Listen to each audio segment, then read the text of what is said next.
السلام علیکم۔ کیا کبھی آپ نے سوچا ہے کہ زندگی میں سب کچھ ہونے کے باوجود دل بے سکون کیوں رہتا ہے؟ کیا دولت، کامیابی اور شہرت واقعی انسان کو خوشی دے سکتی ہے؟ پیش خدمت ہے ایک ایسی ہی کہانی جو آپ کے دل کو چھو لے گی، آپ کی سوچ بدل دے گی اور شاید آپ کی زندگی بھی۔ دل کی راہیں، ایک ایسی ہی کہانی جو دنیا اور دین کے درمیان چلنے والے ایک انسان کی کہانی ہے۔ محبت بھی ہے اس میں، آزمائش بھی، اور سکون کی تلاش بھی۔ اگر آپ چاہتے ہیں دل کو سکون ملے تو اس کہانی کو آخر تک ضرور سنیے گا، اور اس کے ساتھ ساتھ ہی چینل کو سبسکرائب کرنا نہ بھولیے گا اور بیل آئیکن ضرور دبائیے گا تاکہ اس کہانی کی کوئی بھی قسط آپ سے مس نہ ہو جائے۔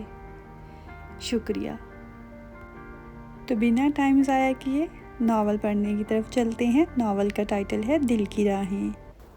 شہر کی روشنیوں میں ڈوبا ہوا دفتر، بلند و بالا عمارتیں، کاروں کے ہارن کی آوازیں اور لوگوں کا بے سکونی بھرا ہجوم، یہ سب کچھ دیکھ کر اکثر لوگ سمجھتے تھے کہ کامیابی کا مطلب صرف دولت ہے، مگر احمد کے لیے یہ سب کچھ کافی نہ تھا۔ احمد ایک کامیاب بزنس مین تھا جس کی کمپنی شہر کی بڑی اور معروف کمپنیوں میں شمار ہوتی تھی۔ لوگ اس کی کامیابی کے قصے سناتے، مگر احمد کے دل میں ایک خالی پن تھا جو ہر کامیابی کے بعد اور گہرا ہوتا گیا۔ صبح کا وقت تھا اور احمد دفتر کے شیشے کے بڑے دروازے سے اندر داخل ہوا۔ کار کے دروازے بند ہوئے، فون کی گھنٹیاں مسلسل بج رہی تھیں اور فائلوں کا پہاڑ اس کے سامنے تھا، مگر دل میں سکون کہیں نہیں تھا۔ احمد نے ایک گہری سانس لی اور اپنے آپ سے کہا، کیا یہ سب کچھ ہے زندگی؟ کیا واقعی کامیابی دولت اور شہرت میں ہے؟ احمد کے دل میں ایک سوال ہمیشہ رہتا تھا، دنیاوی کامیابی کے ساتھ روحانی سکون کیسے حاصل کیا جا سکتا ہے؟ کاروبار میں ہر قدم پر اسے یہ احساس ہوتا کہ لوگ صرف دولت اور طاقت کے پیچھے بھاگ رہے ہیں، مگر احمد چاہتا تھا کہ اس کی زندگی میں دنیا اور دین دونوں خوشیاں موجود ہوں۔ اسی دن احمد کی ملاقات سارہ سے ہوئی، ایک سادہ مگر دل کی گہرائی سے خوبصورت لڑکی جو شہر کے ایک چھوٹے سے کیفے میں کام کرتی تھی۔ سارہ کی آنکھوں میں ایک چمک تھی، ایک ایسی روشنی جو احمد کے دل کی گہرائیوں تک جا پہنچی۔ آپ کافی کس لیے لیں گے؟ سارہ نے مسکرا کر پوچھا۔ بس عام کافی، مگر آپ کی مسکراہٹ کے ساتھ کافی خاص لگ رہا ہے۔ کافی خاص لگ رہا ہے، احمد نے جواب دیا۔ سارہ کی آنکھیں اور بھی روشن ہو گئی۔ احمد کے دل میں پہلی بار محسوس ہوا کہ دنیا کی مصروفیت کے بیچ میں دل کو سکون اور خوشی مل سکتی ہے۔ اسی دن کے بعد احمد اکثر اسی کیفے آتا۔ ہر ملاقات میں وہ محسوس کرتا کہ سادہ باتیں، چھوٹے لمحے اور دل کی سچائی ہی حقیقی خوشی دیتی ہے۔ احمد نے اپنے دل میں یہ عہد کیا کہ وہ صرف دنیاوی دولت کے پیچھے نہیں بھاگے گا، بلکہ دین اور دنیا کے درمیان توازن پیدا کرے گا۔ احمد نے نماز کے وقت دل میں سکون محسوس کیا اور کاروباری فیصلوں میں اللہ کی رضا کو شامل کرنے کا عزم کیا۔ سارہ بھی احمد کی تبدیلی کو دیکھ کر متاثر ہوئی اور آہستہ آہستہ دونوں کے درمیان ایک نرم محبت پروان چڑھی۔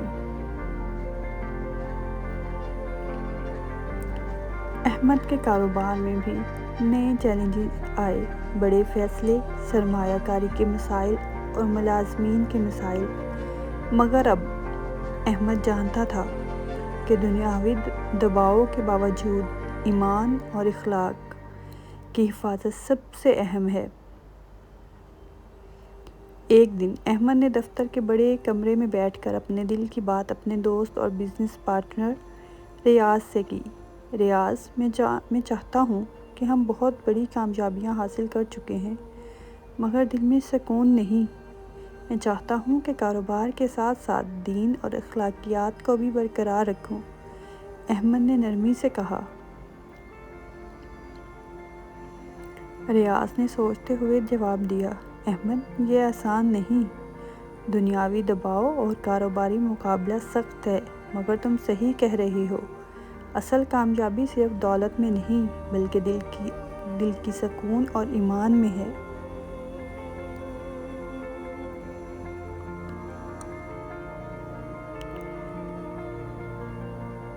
اب احمد نے فیصلہ کیا کہ وہ اپنی ہر کاروباری حرکت میں اللہ کی رضا کو شامل کرے گا۔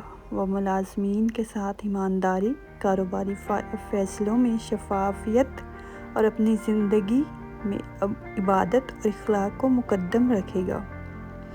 سارہ کے ساتھ ہر ملاقات احمد کے لیے روحانی سکون اور دنیاوی خوشی دونوں کا ذریعہ بن گئی۔ کیفے میں کافی پینا، پارک میں چلنا اور ایمان کی باتوں پر گفتگو۔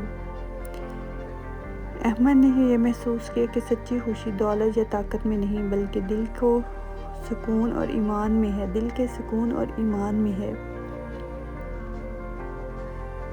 ایک دن احمد نے سارہ کے ہاتھ تھام کر کہا، سارہ، تمہاری موجودگی نے مجھے زندگی کا اصل مطلب سمجھایا ہے۔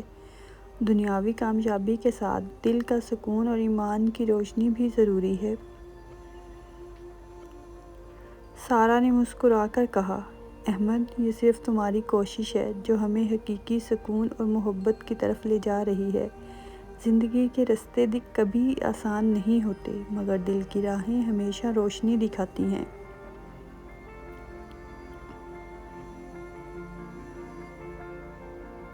اسی دن احمد نے محسوس کیا کہ زندگی کے اصل خوشی کے راستے وہ ہیں جو دل کو سکون، ایمان اور محبت سے بھرے ہوں۔ احمد نے خود سے عہد کیا کہ وہ ہمیشہ دنیا اور دین کے توازن کو برقرار رکھے گا اور ہر فیصلہ اسی خوشی میں کرے گا۔ جی، تو کیسا لگا آپ کو چیپٹر 1؟ امید کرتی ہوں کہ اچھا ہی لگا ہوگا۔ کوئی غلطی ہوگی ہو تو معاف کیجیے گا۔ اب ملتے ہیں انشاءاللہ دوسرے پارٹ میں۔